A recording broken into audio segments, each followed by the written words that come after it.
Karena pemerintah salah strategi urusan corona, ternyata berdampak parah bagi ekonomi Indonesia. Ambyar ekonominya. DPR pun rapat. Hari itu terjadi rapat alot di DPR. Para wakil rakyat sedang membuat rencana anggaran yang rumit.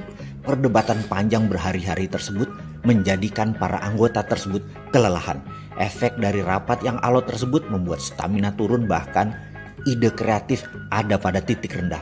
Karena memang negara tidak punya uang. Lalu karena sudah butek otak, ada ide liar anggota dewan mencari alternatif keluar. Pak Ketua, seorang anggota dewan dari Sumatera Utara mengacungkan tangannya. Interupsi, saya ada usul. Bagaimana kalau kita hentikan membuat anggaran yang rumit ini? Kita potong kompas, kita ajukan penawaran kepada negara adidaya Amerika. Kita jadikan Indonesia negara bagian sekutu mereka, sehingga kita tidak perlu repot-repot buat anggaran. Suara lantang nan keras ciri Sumatera menggema.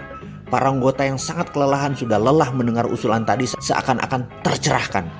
Bagaimana kalau kita voting, kata ketua yang ingin sidang cepat selesai. Tiba-tiba di sudut ruangan dengan medok Jawa seorang wakil rakyat dari Jawa Tengah berteriak, "Interupsi Pak Ketua." Seketika ruangan hening. Saya setuju kita menjadi negara bagian Amerika. Tapi kalau kita menyerah begitu saja, itu tidak patriotis. Kita lebih bermartabat kalau kita menyatakan perang dengan Amerika. Suara gaduh di ruangan berkumandang. Saya setuju, kata para wakil di berbagai daerah. Kalau kita menyatakan perang kemudian kita kalah, kita menjadi negara sekutu Amerika. Pekerjaan kita jadi ringan, mereka yang mengerjakan anggaran buat kita. Ketua Dewan dengan segera di puncak kelelahannya menjawab, bagaimana kalau kita ketok palu, setuju kita menyatakan perang dengan Amerika. Ketika palu hampir mengetok meja, nanti dulu Pak.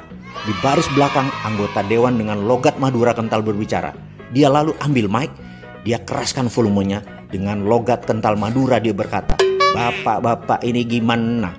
Iya kalau kita kalah, lah kalau kita menang kan malah repot kita. Kita mesti buat anggaran buat Amerika juga, tak iya?"